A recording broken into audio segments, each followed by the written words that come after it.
July 10th, 1944 Caen, France. The air was thick with the smell of wet earth and cordite.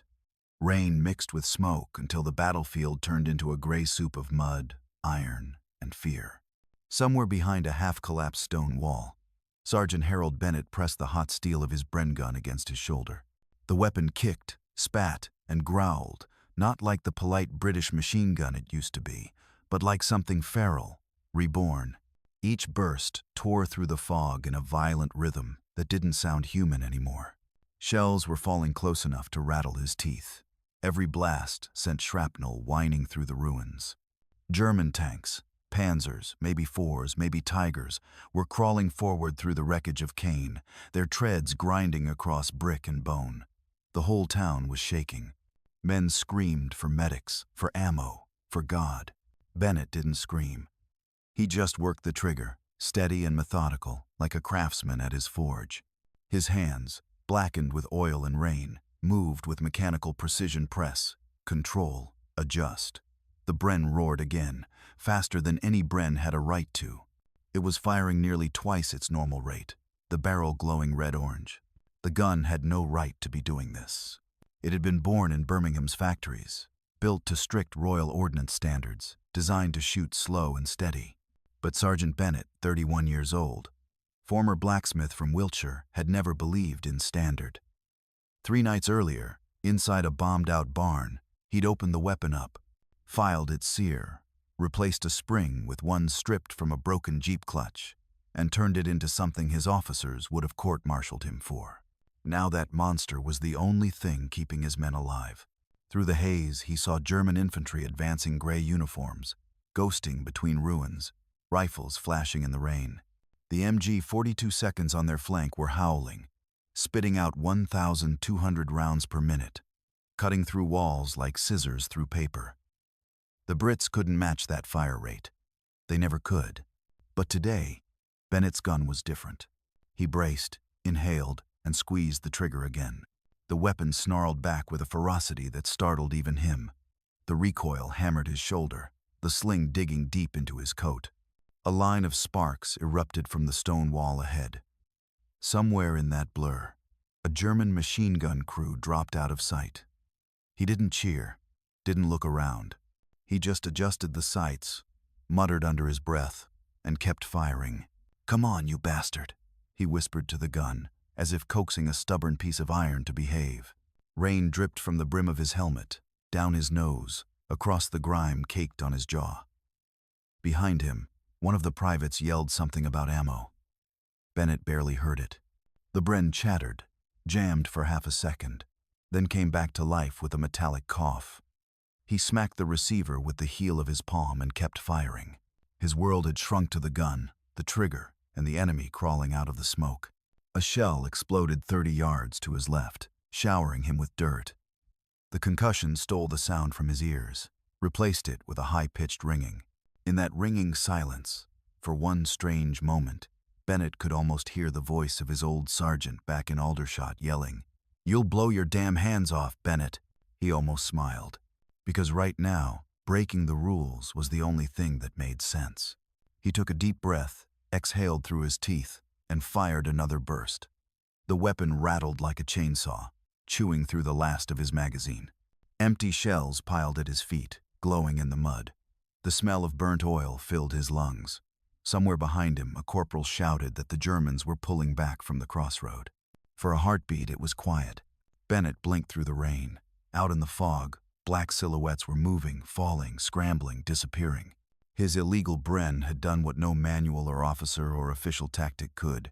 It had stopped a German counterattack dead in its tracks. He reloaded with trembling fingers, the metal biting into his raw skin. His gloves were gone. He'd burned through them hours ago. The gun was scalding, but he refused to let go. "Hold the line," he muttered. "Hold it, damn it." Behind the wall, 2 soldiers stared at him in disbelief.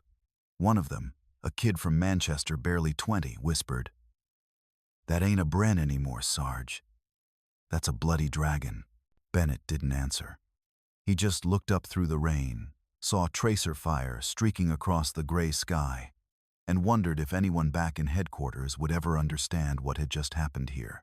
Probably not. The paperwork would never mention him, or the Jeep spring, or the broken rule that saved 30 men in a ruined French town. Still, he smiled a small, grim smile that cut through the exhaustion. "Let them write their manuals," he said under his breath. "I'll write mine." The camera would linger on his face. The sweat, the mud, the stubborn calm, and the voiceover would return. Sergeant Harold Bennett had only one choice: trust the weapon he built in a barn, or die by the book. He chose the barn. Then the screen would fade to black, the sound of the modified Bren echoing into the distance half machine gun, half heartbeat before the story rewinds, to show who this man really was, and how a village blacksmith ended up rewriting the rules of war. Before he was Sergeant Harold Bennett, before the smoke and the rain of Caen, he was just Harry from Wiltshire, a farm boy who could make steel sing. He grew up in a place where the wind always smelled faintly of coal and iron, and the church bell in Devizes rang louder than the radio. His father owned a small blacksmith shop out back of their cottage, 2 anvils, a stubborn horse, and a furnace that seemed to burn all winter long. That was Harold's first classroom. Not the village school, but the forge. He learned early that metal listens if you talk to it right. When other boys skipped stones or chased girls down the lane, Harold stayed by the fire, watching his father hammer red-hot steel into shape. "It ain't just brute force, lad," his father would say, sweat dripping into his beard. "You've got to feel the rhythm. Steel's like a heartbeat. You rush it, it breaks." By 14, Harold could fix anything. A snapped gate hinge, a tractor axle, even an old Enfield rifle some farmer had dug out from the Great War. He wasn't much for talking, but he had a gift with his hands, a calm kind of focus that didn't fit with the loud, fast-talking world outside. When Britain went to war in 1939, the blacksmith's forge turned from horseshoes to tank parts. The government sent contracts to local workshops, and Harold found himself working nights at Vickers Armstrong, the massive steel plant that built Churchill tanks and Bren guns. He'd walk through the factory floor under the buzz of overhead cranes, surrounded by sparks and the smell of burnt grease. Men in coveralls shouted over the roar of lathes, each bolt and barrel feeding the war effort. That was where Harold first laid eyes on the Bren light machine gun. It was a beautiful piece of engineering, simple, reliable, almost graceful. He admired its symmetry, its long top-loading magazine, the way it looked like it wanted to run faster than it was allowed to. He once asked a supervisor, "Why don't they make it shoot quicker? Seems like it's holding itself back." The man just laughed. "Because, son, we like our boys alive, not holding a runaway fire hose." Harold didn't argue, but the question stuck in his head. When the Luftwaffe bombed London, the plant doubled shifts. He worked 18-hour days, forging armor plates by day and repairing burned-out tractors by night. It wasn't heroism, it was habit, fixing things that broke, making do with what you had. The American GIs who passed through the ports used to joke that the Brits could build an airplane out of teapots and fencing wire. Harold kind of liked that idea. By 1942, he'd had enough of standing behind a forge while other men fought. He enlisted, not out of patriotism so much as principle. "If I'm going to fix their damn guns," he told his father, "I may as well carry one." Basic training didn't suit him. Too many rules, too many voices shouting in his ear. He wasn't disrespectful, just stubborn in quiet ways. When his rifle sights felt off, he'd file them himself. When his boots rubbed raw, he cut new insoles out of scrap leather. His sergeant called him a bloody nuisance. His squad called him the Tinker. But every time a weapon jammed or a Bren overheated, it was Harold they ran to. He'd strip it apart, lay the pieces out in the dirt like organs from a patient, and mutter to himself while fixing it. Sometimes he'd hum slow, deep, rhythmic, like the beat of a hammer on iron. He didn't talk about fear much, but he'd seen enough broken machinery to know what failure costs. "Metal don't forgive mistakes," he once said. "Neither does war." In 1943, his unit shipped to North Africa, then Sicily, then France. He saw every kind of heat, desert sun, tank exhaust, the searing red of tracer fire, and learned how steel behaves under all of them. By the time they reached Normandy, the blacksmith's hands were calloused like old leather, and his eyes could spot a cracked firing pin faster than most officers could read a map. When the invasion came and the beaches turned to chaos, he carried his Bren gun the way some men carried a Bible. He trusted its weight, its sound, its soul. He'd even started filing the edges of the trigger assembly during downtime, nothing official, just maintenance, he'd say with a smirk. But deep down, he was tuning it like a musician tunes a guitar, searching for a perfect note no one else could hear. What drove him wasn't glory or orders. It was that old blacksmith instinct. When something doesn't work, fix it until it does. Men like Harold Bennett weren't strategists or heroes in the headlines. They were the quiet ones, the kind who saved more lives than they ever took, who made impossible things function because failure wasn't an option. In the mud of Normandy, surrounded by the broken machinery of war, that same instinct burned brighter than ever. He didn't know it yet, but that instinct, the same rhythm he learned from his father's forge, would soon rewrite a chapter of history. Because a few nights after Caen went dark under the German guns, Harold Bennett would do what every manual said was suicide. He'd tear apart his own weapon and build a new one out of scraps, stubbornness, and sheer American-style grit, even if he was British by birth. War, after all, didn't care about nationality. It only respected the men who refused to break.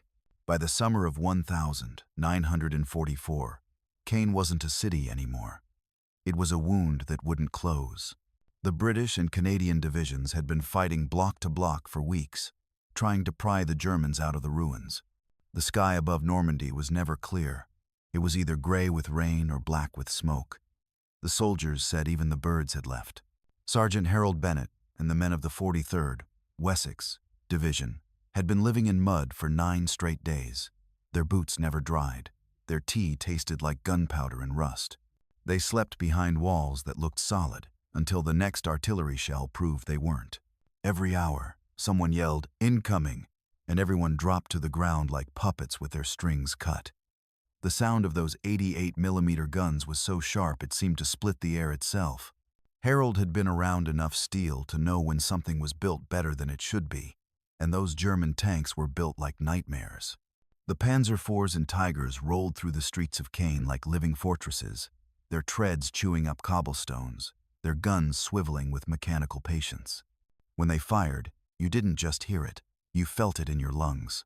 His section's job was to hold a narrow intersection north of the River Orne, one street, 3 buildings, and a pile of sandbags they called the Strong Point. The name was a joke. The walls were half collapsed, the roof leaked, and the floor was littered with broken Bren gun magazines. They were outnumbered 5-1, outgunned 10-1. The real killer wasn't always the enemy, though. It was the imbalance, the math of survival. German MG-42 machine guns could throw 20 rounds a second. The Bren, for all its craftsmanship, could barely manage 10. In a fair fight, the Bren was elegant. In Caen, it was obsolete. Harold saw it up close one afternoon when a patrol tried to cross the street to bring ammo. The first man didn't even make it halfway. The MG-42 tore through him so fast it sounded like someone ripping canvas. The others froze behind a burned-out truck, too afraid to move. Harold ducked behind a wall, heart slamming against his ribs. He counted the bursts, each one 3 seconds long, then a pause for reload. Even under fire, his brain worked like a mechanic's stopwatch. "They're firing faster than we can breathe," he muttered. Private Keegan, the youngest in the unit, looked at him wide-eyed. "Sarge, what do we do when the ammo's gone?" Harold checked the 2 magazines left on his belt and gave a dry chuckle. Hope they run out of bullets first. That was the problem, the one no officer wanted to admit. The enemy's guns simply fired faster, longer, meaner. The manuals said that superior training and discipline would make up the difference. The manuals didn't bleed. At night, lying awake under his rain-soaked tarp, Harold could hear the distant chatter of those German guns echoing through the city. It was a mechanical heartbeat pulsing through the ruins, daring the Allies to move. Every time one of those guns opened up, another section somewhere down the line went silent. He started thinking the way a blacksmith thinks. If something breaks under heat, change the metal, change the rhythm. He'd already been tinkering with his own Bren's trigger, just smoothing, polishing, nothing dangerous. But in his mind, he could feel the friction points, the resistance that slowed it down. He knew he could make it faster. He knew it. The next morning, his commanding officer, a young captain named Wilson, gathered the men in what was left of a cafe. "Gentlemen," he said, pointing at a tattered map on the wall, "we hold here until reinforcements arrive from the Canadian 3rd Division. 48 hours, maybe less. The Krauts are desperate. That means they're dangerous.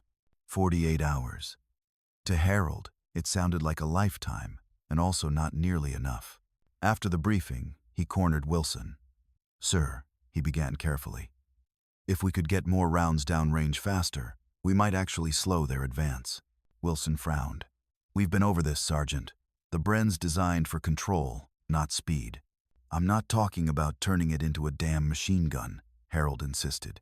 "Just tuning it, the way you'd tune a car engine. The parts can handle more than we're letting them." The captain's patience wore thin. "You start tampering with that weapon, you'll blow your face off or worse, someone else's. The Army doesn't need inventors, Bennett. It needs obedience." That last word, obedience, hung between them like smoke. Harold saluted and walked away, jaw tight. But deep down, he knew obedience was what was getting men killed. That night, as rain drummed against the tin roof, he sat by the faint glow of a cigarette and stared at his weapon. The Bren rested across his knees like a sleeping animal. He ran his thumb along the cold metal, feeling every scratch, every imperfection. The Germans didn't have better soldiers, they just had better machines. And machines, he understood. He looked around the shelter. Men were asleep, curled against their rifles. A few whispered prayers under their breath. Someone coughed blood into a handkerchief. This was the wall, the moment when rules and manuals stopped mattering.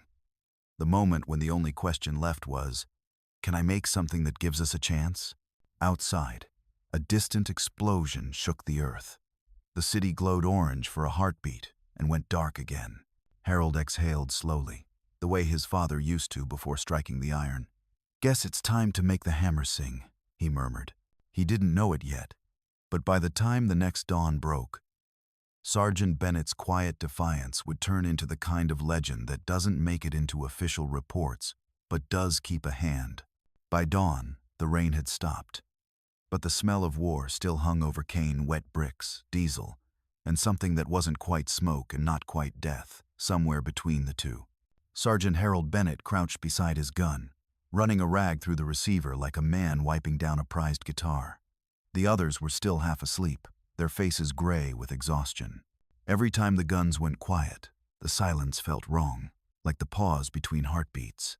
He could hear Captain Wilson's voice echoing from the night before. "The Army doesn't need inventors, Bennett. It needs obedience." Obedience. The word itched under his skin.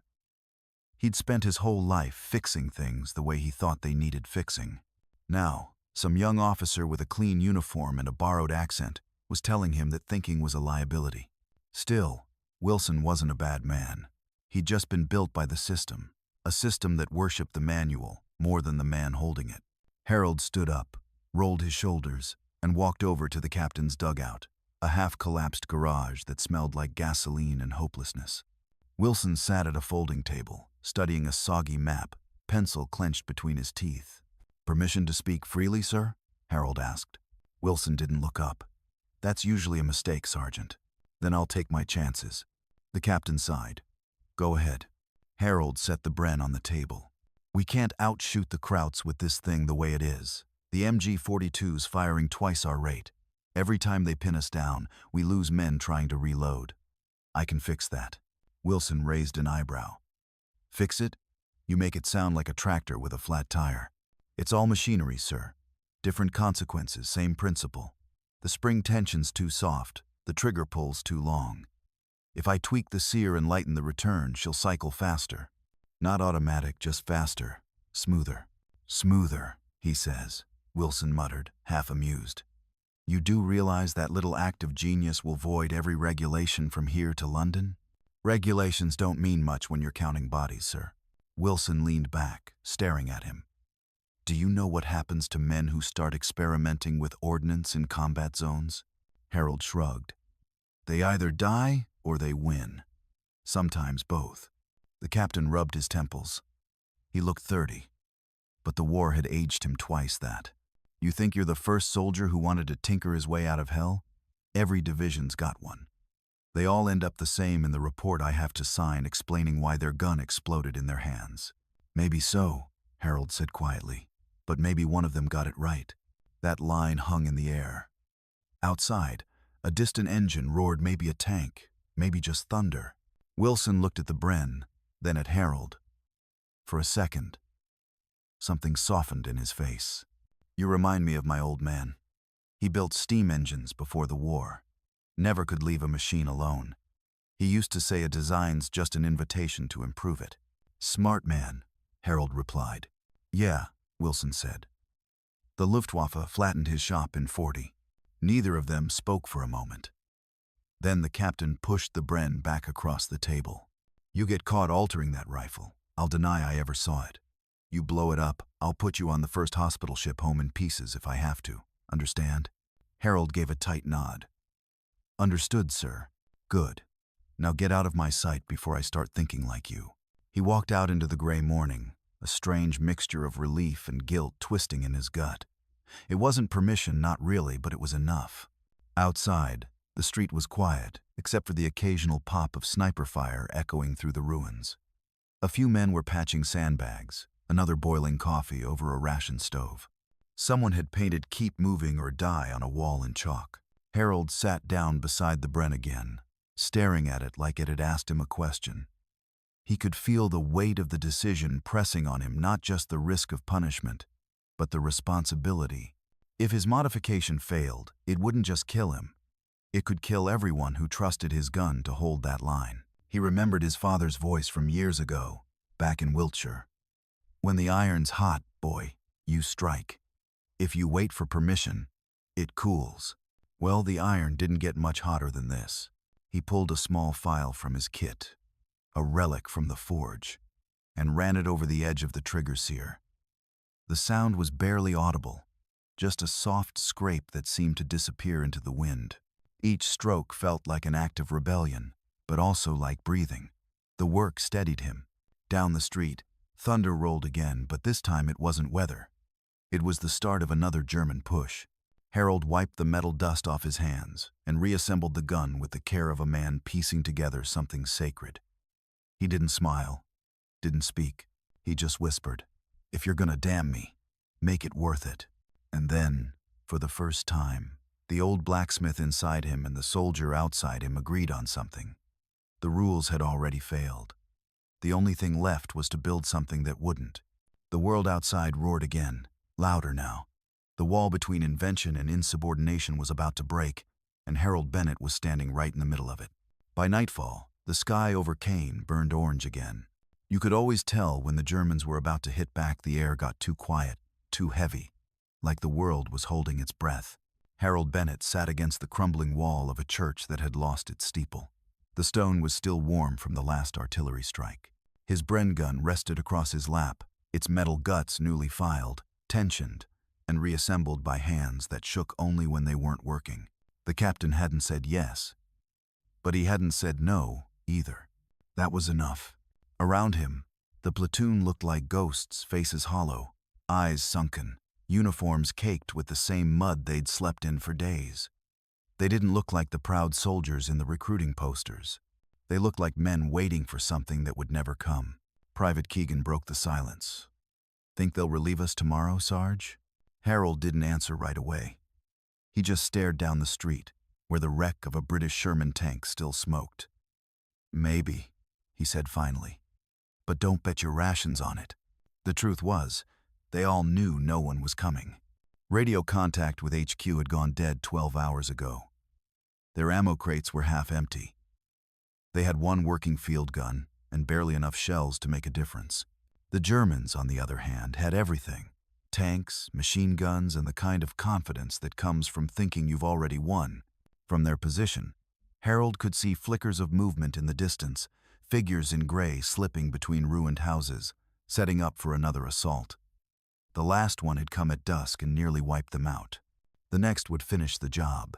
He felt that familiar, crawling sense of inevitability. The kind you get when you're standing under a storm cloud that's already struck twice. He thought back to something his father once said when a fire nearly consumed their smithy. When the flames come, you either run or forge something new out of what's left. Running wasn't an option.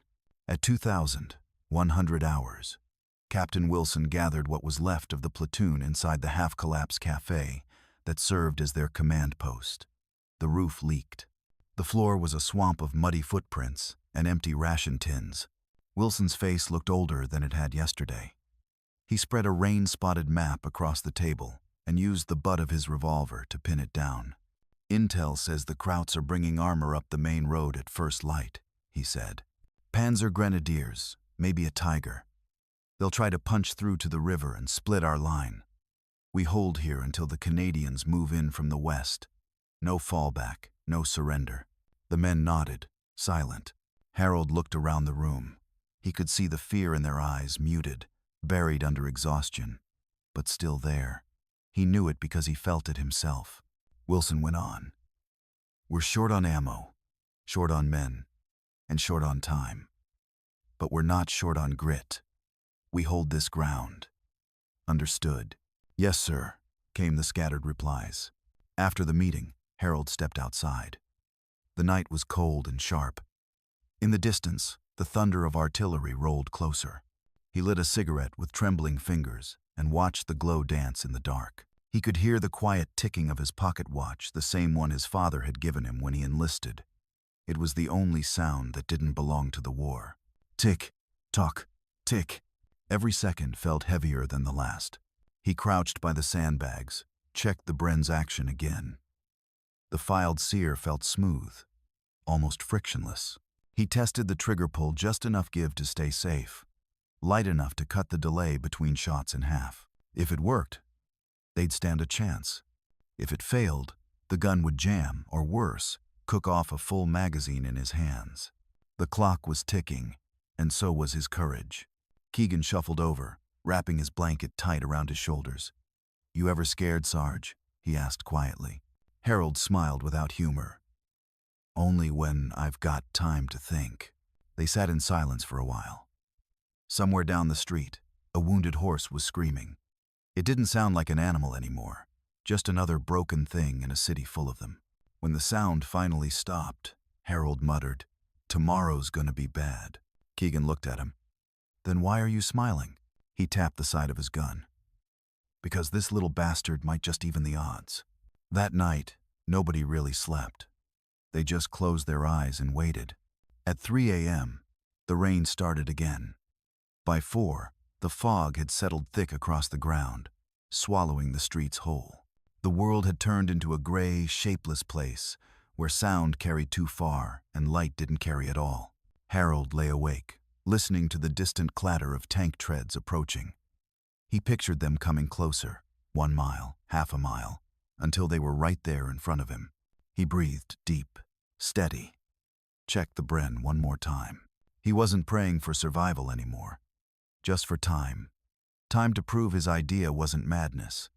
Time to see if the laws of war could be bent by the hands of a blacksmith. The first shell landed at dawn.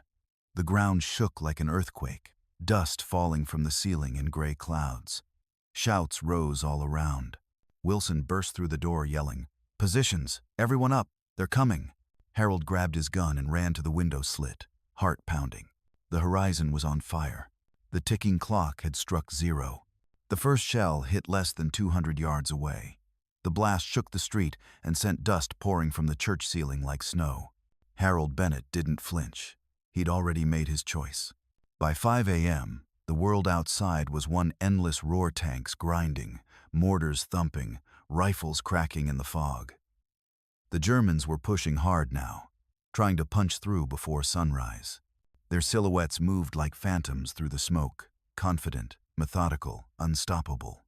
Inside what was left of the church, Harold sat cross-legged beside a broken altar, his Bren gun disassembled on a table made from 2 ammo crates. The weapon looked more like a patient on an operating table than a machine. Springs, bolts, and a single bent Jeep clutch spring lay beside it. His hands worked fast but precise, moving by instinct more than thought. He'd built this gun in secret over the past 48 hours, filed, polished, tested the tension in silence while shells fell outside. But now it was time for the final gamble. He reached for the Jeep spring, a greasy, twisted piece of metal about as long as his finger, and grinned faintly. The thing had come from a wrecked truck near the crossroads, half buried in mud. He'd cleaned it with his shirt and heated it over a candle to reshape it. Now, that scrap of steel was going inside a weapon built for a war that didn't tolerate creativity. "Come on, sweetheart," he muttered under his breath, easing the spring into place. "Let's see what you've got left." Corporal Harris stood watch near the door, eyes wide. "You really think this is going to work, Sarge?" Harold didn't look up. "It better.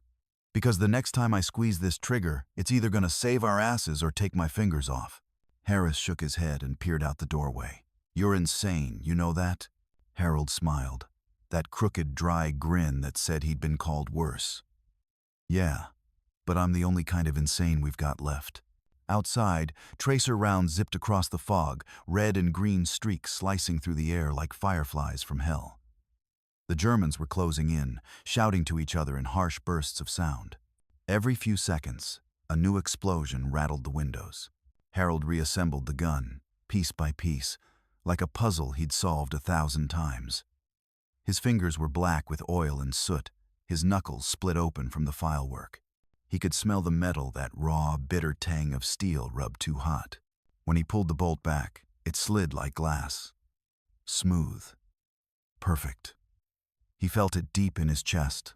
The click, the resistance, the tension. It was like the moment before a blacksmith's hammer fell, when the metal glowed and waited for judgment. That was when Captain Wilson burst in, ducking under the doorway.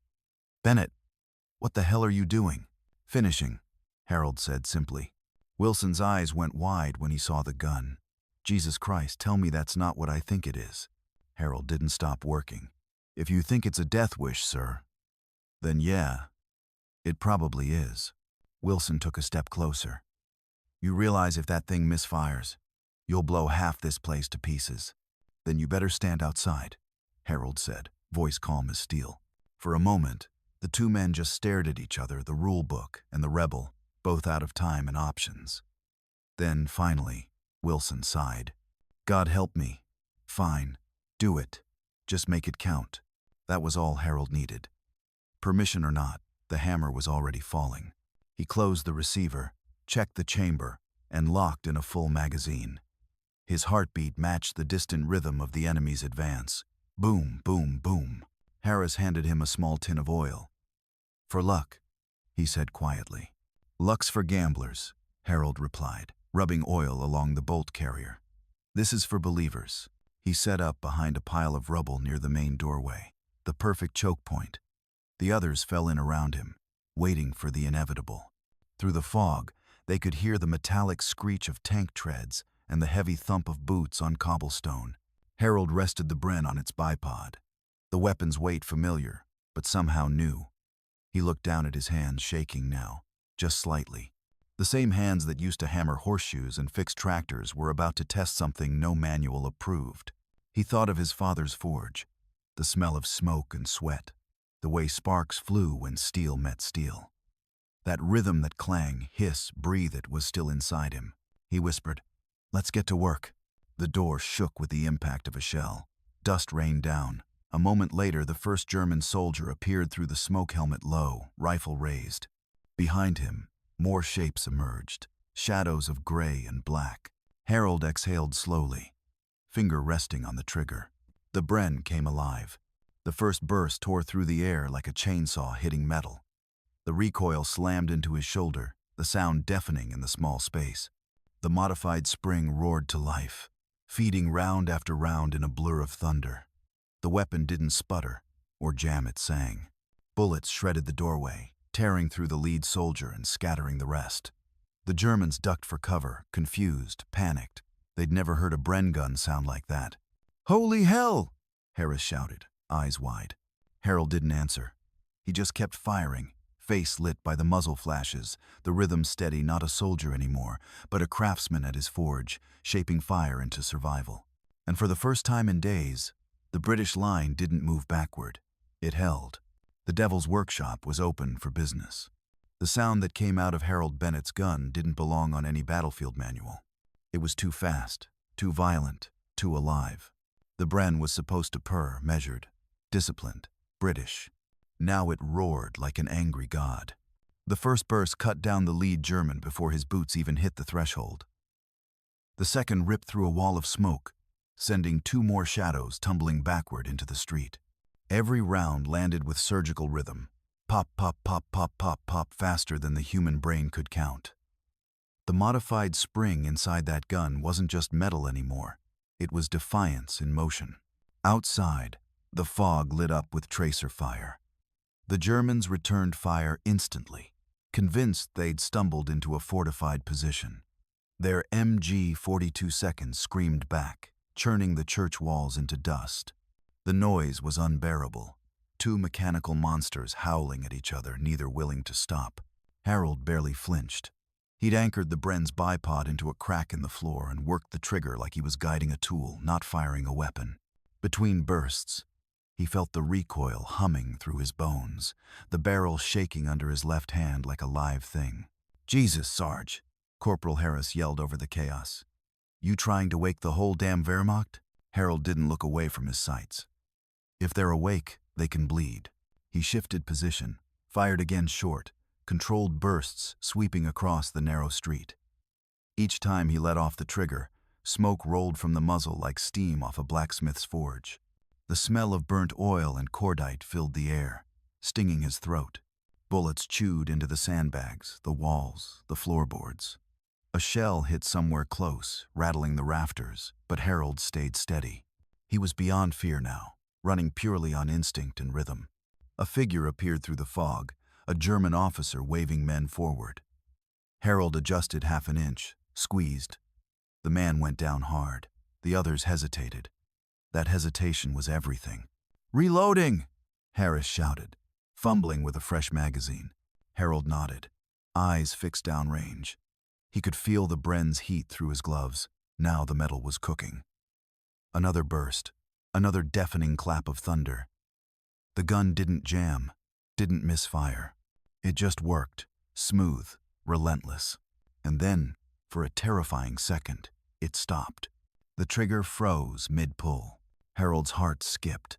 He yanked the bolt back, nothing. He smacked the receiver with the heel of his hand, cursed under his breath. Harris looked at him, panicked. "It's busted." "Not yet," Harold growled. He twisted the gun sideways, slammed the bolt forward, and click. The Bren came back to life. The gunfire from outside faltered. The Germans were confused. They thought the Allies had more heavy guns hidden in the ruins. Someone shouted orders in German, and the whole enemy line shifted direction, retreating behind a wall of smoke grenades. Harold leaned back, breathing hard, smoke curling from the barrel like incense. He looked down. His hands were blistered, raw, trembling. The Bren's stock was half cracked, the metal blackened, but it was still running. "Bloody hell," Harris said softly, staring at him. "That thing's possessed." Harold almost laughed. "If it is, then we're on the right side of the devil." He reloaded, shoulders screaming from the recoil, and fired another burst into the fog just to remind the enemy they were still there. Every shot echoed down the street, bouncing off the ruins, making it sound like an entire platoon was holding the line. Captain Wilson ducked in from outside, eyes wide. "Bennett, what in God's name did you do to that weapon?" Harold just grinned through the smoke. "Made it honest, sir." Wilson blinked, stunned. "You're telling me that's still a Bren?" "Not anymore," Harold said. "Now it's ours." Outside, the Germans were pulling back, dragging wounded, yelling for artillery support. The entire assault had stalled 20 minutes of chaos undone by one illegally modified machine gun and a stubborn blacksmith who refused to die by the book. The platoon held the street. The counterattack had failed. And for the first time in days, there was quiet, not peace, but the kind of silence that comes after you've done the impossible. Harold looked down at the gun again. The barrel was warped slightly, smoking like a dying engine. He ran a rag over it, the way a craftsman wipes his tools after a hard job. Keegan, the kid from Manchester, limped over with a grin. "You saved our bloody hides, Sarge." Harold shook his head. Nah, the gun did. I just gave her a little push. Then, somewhere in the distance, another German shell screamed overhead. The roof shuddered. The lull was over. Harold braced the Bren again, checked the spring tension with his thumb. It was still solid. It had survived its trial by fire barely. He caught Wilson's eye across the room. The captain didn't say anything, but his look said everything. You broke every rule in the book, and it worked. Harold gave a small nod. Guess the book's due for a rewrite. As the next wave rolled in, the fog glowed white with muzzle flashes, and that mad modified gun started singing again, a sound so loud, so relentless, that it drowned out fear itself. And for that hour, in that burning French city, the enemy believed they were fighting an entire company. They weren't. They were fighting one man, his stubbornness, and the song of a machine that refused to stop. By the time the shooting stopped, the sun was somewhere behind the clouds, a pale smear of light barely strong enough to touch the ruins. The battle for Caen had turned the city into a graveyard of machines. Tanks burned where they died. The smell of cordite, diesel, and blood mixed into something that would stay in Harold Bennett's lungs for the rest of his life. He sat against a wall, helmet off, his hair soaked in sweat and soot. The Bren gun rested across his knees, smoking faintly, the barrel warped and black. The weapon looked like hell, but so did he. Around him his men moved like ghosts, patching wounds, stacking ammo, dragging the dead into shade. It was quiet now, the kind of quiet that didn't feel real. Captain Wilson came limping down the street, his face gray with exhaustion. "Bennett!" he called out, voice hoarse. "What the hell did you do?" Harold looked up, eyes bloodshot but steady. "We held the line, sir. That's what we did." Wilson crouched beside him, examining the Bren like it was some alien artifact. The metal was cracked, the handguard half melted. He touched it and pulled back his fingers. Still hot.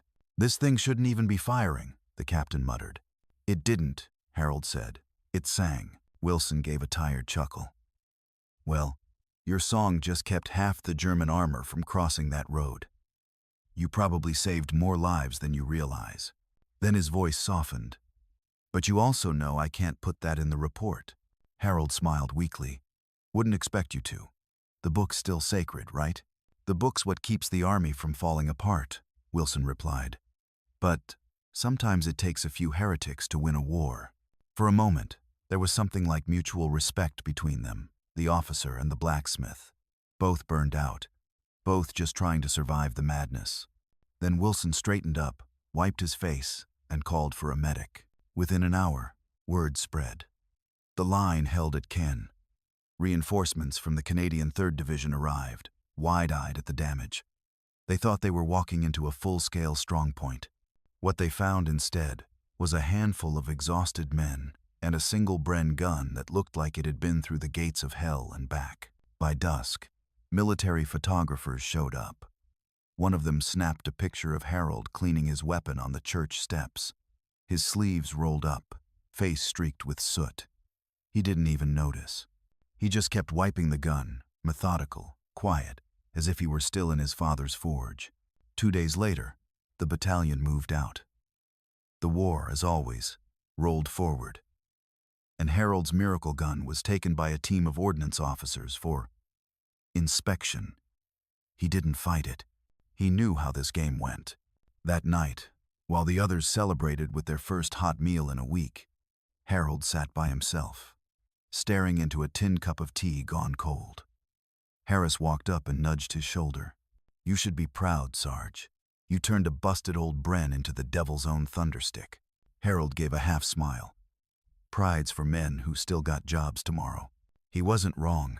The next morning, a military truck arrived with a pair of stern-faced officers in clean uniforms. They asked for him by name. Captain Wilson pulled Harold aside before they came in. "They're not here to decorate you, Bennett. They're here to clean the mess." "Figured," Harold said. "Tell them I won't bite."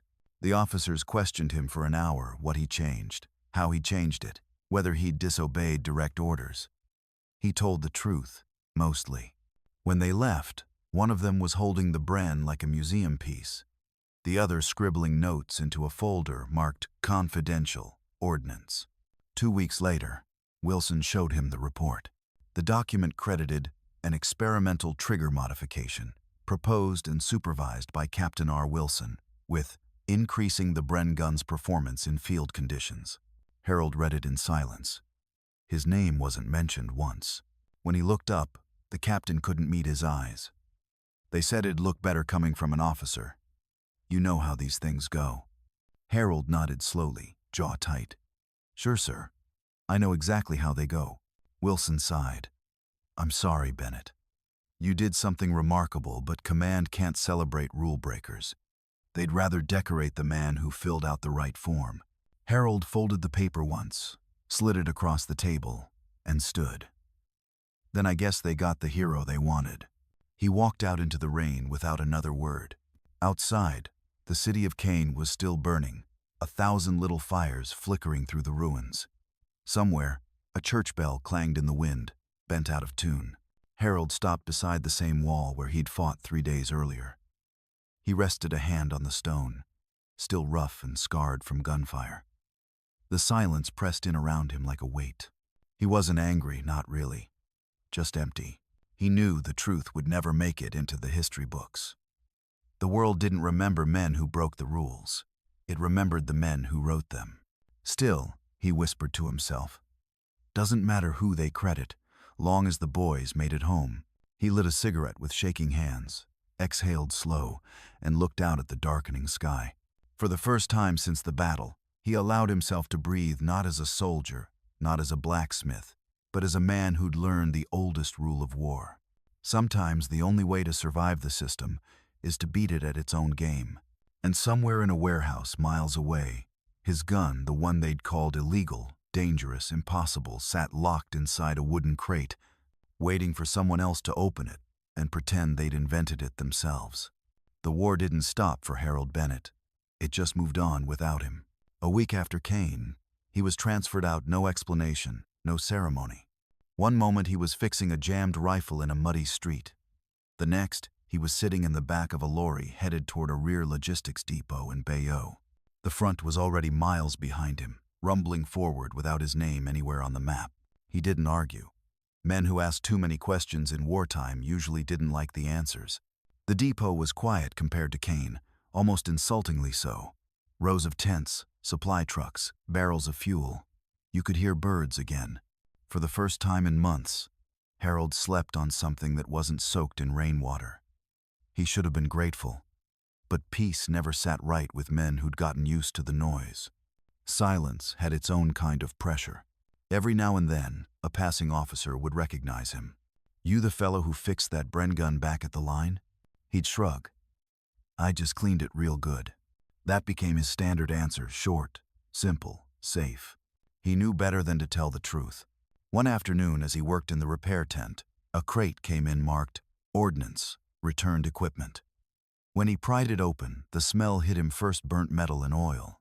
Inside lay a blackened Bren receiver, warped beyond use. He froze. It was his gun. The serial number was scratched, but still there. He'd memorized it the night before the battle, just in case. He ran his fingers over the twisted frame like he was touching an old scar. The brass tag wired to the handle read, for testing, HQ, defective prototype, defective. That word landed heavier than any shell. He leaned back on his stool, lit a cigarette, and stared at the gun for a long time. Around him, other mechanics laughed, shouted, went about their day. None of them noticed the quiet man sitting in the corner, holding the remains of something that had once roared like a dragon. He could have reported it, filed a request to keep it even. But that would mean drawing attention again, dragging the wrong kind of eyes back to his name. So he didn't. He just took the bolt handle, the one part still intact, slipped it into his pocket, and closed the crate. That night he walked behind the depot, to where the scrap piles smoldered. He dropped the crate into the fire pit, watched the flames catch. The wood cracked, the metal hissed, and the smoke carried that bitter tang of burned oil. Somewhere in that smoke, his invention, his rebellion, disappeared for good. The next morning, a colonel he'd never met handed him discharge papers stamped injury relief. It It wasn't true. He wasn't injured. He wasn't even tired, not in the way that mattered. But he signed anyway. A week later, Harold Bennett was on a ship bound for Southampton. No ceremony, no medals, just another man among thousands, going home with stories no one wanted to hear. Back in Wiltshire, the forge was still there. Smaller, quieter, older. The tools hadn't changed. The hammer still hung on the same nail. The anvil still bore the same marks. His father's picture sat by the window, covered in dust. He unpacked his duffel bag, set the bolt handle on the shelf, and stood there for a long time. He didn't cry. He didn't smile. He just listened to the rain on the roof, to the wind through the open door, waiting for the noise of war that wasn't coming anymore. He tried working again, fixing farm equipment, sharpening plow blades. But every time he picked up a hammer, he saw that gun saw it blazing, smoking, screaming in his hands. The sound had carved itself into his bones. The neighbors treated him like a hero at first. They brought pies, shook his hand, thanked him for defending the free world. But after a while, the visits stopped.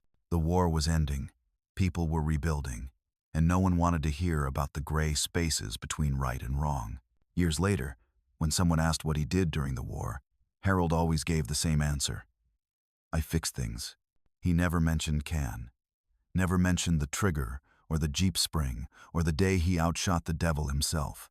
But sometimes, on cold mornings, he'd walk to the shed, pull the old bolt handle off the shelf, and run his thumb along the smooth steel. It had blackened over time, but it still caught the light, that faint, ghostly shimmer of heat-forged iron. He'd smile to himself and say softly, "Still works." In 1946, the British Army quietly issued an internal report proposing field improvements for the Bren gun's firing mechanism. No mention of where the idea came from. No mention of the man who'd risked his life to prove it. History moved on, neat and clean, just the way bureaucracies like it. Harold Bennett didn't. He kept his forge running until arthritis took his hands. When neighbors asked why he never patented anything, he just said, "Some things you build for survival, not for credit." The war never left him, but it didn't define him either. He'd seen what happened when machines became more important than men. He'd seen courage written off as disobedience. And he'd learned the hardest truth of all, that heroes aren't made by medals, they're made by choices no one ever sees. At night, when the fire in the forge burned low, Harold would stare into the coals and hear the rhythm of the Bren, that wild, defiant heartbeat, and he'd know that for one impossible moment in Caen, he'd beaten the machine at its own game. And that was enough. The war ended the way storms end. Not with peace, but with exhaustion. Europe exhaled in rubble and silence. Soldiers went home, cities rebuilt, and governments polished their stories until every scar looked like a medal. Somewhere in those stories, Sergeant Harold Bennett's name never appeared. But legends don't need ink. They just need time. Years passed. The 1,950 seconds came and went. New wars, new uniforms, new rifles. But the principles of the battlefield hadn't changed. Fire faster, move smarter, survive longer. In 1955, the British Army officially introduced the Bren L4, a modernized version of the same gun Harold had illegally modified in that ruined church at Caen. The new model featured a lighter frame, faster cycling rate, and a redesigned trigger group, one that looked suspiciously familiar. No one said where the idea came from. They didn't have to. The blueprints spoke for themselves. Harold never saw it in person. He caught a mention in a newspaper one morning. "Improved Bren gun enters service." Just a headline, buried between a cricket score and a story about rationing ending. He clipped the article out anyway, folded it carefully, and slid it inside the drawer beneath his father's old hammer. He didn't feel angry. Not anymore. He'd lived long enough to know how history worked. The men with pens always outlasted the men with hammers. But every now and then, a young mechanic or farmer would stop by his forge for advice, and Harold would tell them, "If something's broken, don't just fix it, make it better, even if nobody thanks you for it." That was his version of passing it on. In 1961, a visitor came to his shop. A military engineer from Enfield Arsenal, polite, middle-aged, the kind of man who used words like innovation and efficiency. He asked about Caen, about the rumors of a field modification that outperformed official prototypes. Harold listened quietly, hands folded, the heat from the forge glowing on his weathered face. When the man finished, he said simply, "Rumors make better stories than reports, don't they?" The engineer smiled. "Perhaps. But sometimes rumors are the truth the army can't print." He left a small box on Harold's workbench before he went. Inside was a brand new L4 Bren trigger group, engraved with a simple serial number, HB01. Harold never told anyone about it. He mounted it on the wall above the anvil, a reminder that sometimes justice doesn't come with applause. Sometimes it just comes late. The years rolled by. The forge went quiet when his hands could no longer hold the hammer steady. The shop gathered dust, the way all great places eventually do. But every morning Harold still made his tea, still lit the fire, and still watched the sunlight crawl across the old tools lined on the wall. One afternoon, a young journalist doing a story on forgotten inventors of World War II found him. She was American polite, sharp-eyed, too young to understand what war really meant.